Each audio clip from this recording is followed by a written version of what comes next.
Philadelphia. Hey, Patrick. Hey. Not only was we not going to talk about the fact that my man's a vampire, we're not even going to bring it up at all the whole interview. How are you? I'm doing well. So explain this for us. You actually had a home that Wells Fargo came to you with. Ain't no way you going to tell me he still his look from the bad guy vampire Metal Gear Solid 2. His name was Vamp.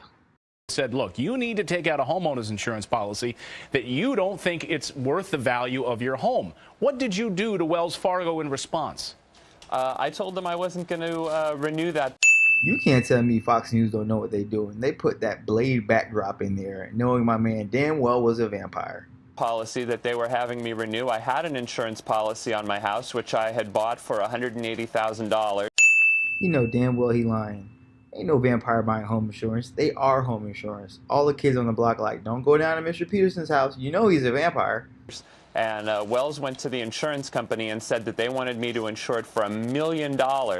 And as you can imagine, the premium on a policy. Did y'all read the news ticker story? If not, go back and read it. I need some context. This is Fox News after all. Policy like that is through the roof. So I said, no, I'm not going to do it. And they said, well, we're going to do it for you.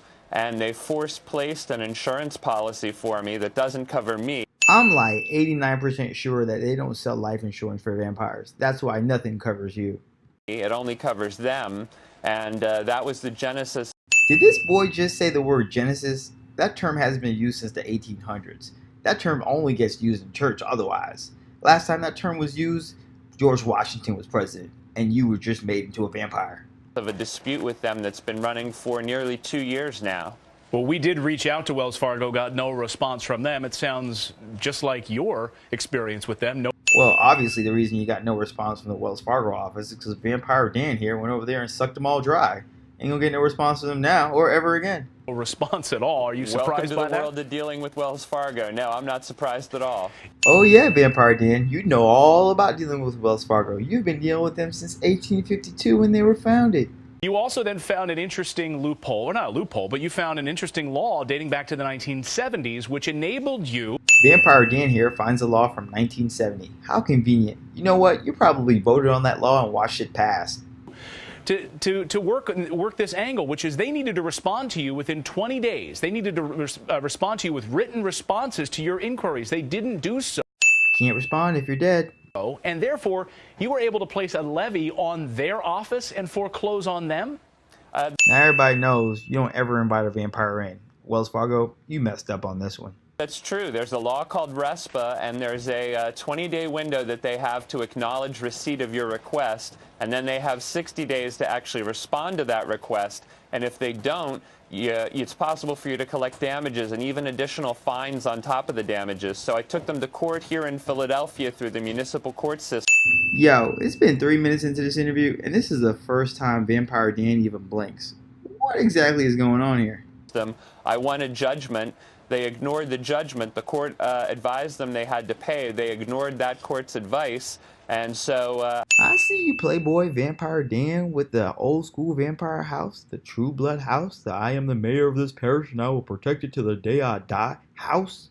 Ignored that. I ordered a sheriff's sale on their branch in downtown Philadelphia, and they still weren't going to pay. But let me tell you, when the media coverage started and it was on the front page of the business section that their office furniture was going to be sold off to pay a judgment. Technically, that's just a wink, not a blink. I had a check in my hands the next day. Brilliant. And I can imagine a lot of viewers this morning waking up wondering if they're in a similar position. Do you think that There we go. Wink number 2. your story opens the floodgates for other people watching this morning? I think it does. I mean, people ask me what I hope to get out of this, and one thing is if I wind up being the Johnny Appleseed of RESPA letters. My man Vampire Dan just said Johnny Appleseed. Now, if that ain't an old school reference, I don't know what it is. I had to Wikipedia this thing. Apparently, Johnny Appleseed is John Chapman, who lived till 1845 and was an American pioneer, a.k.a. best friends with Vampire Dan. I would absolutely love for that to be my epitaph. Vampire Dan just said epitaph. Now, if that ain't a vampire word, I don't know what is. Epitaph means an inscription on a tomb or grave in memory of one buried there. You ain't fooling nobody. Also, you just probably missed him blinking for the third and final time for this interview. These RESPA letters are not difficult to write. There are numerous consumer resources sites on the internet. There's government sites on the internet that'll help you with that process. And these RESPA letters, the banks are legally required to respond to them. So I would say to consumers, these are a very important tool. Yo, that sign says Holyfield team. Man, they wasn't trying to give Vampire Dan no home insurance. They're trying to kill him. And Vampire Dan got to them first. I get it, Vampire Dan. Destroy your enemies and blame it on the law. The American way. If you're having a problem communicating with your mortgage lender. As usual, thanks for watching. Follow me on social media, Dre Forbes. Subscribe, like, and comment below. See you guys next time.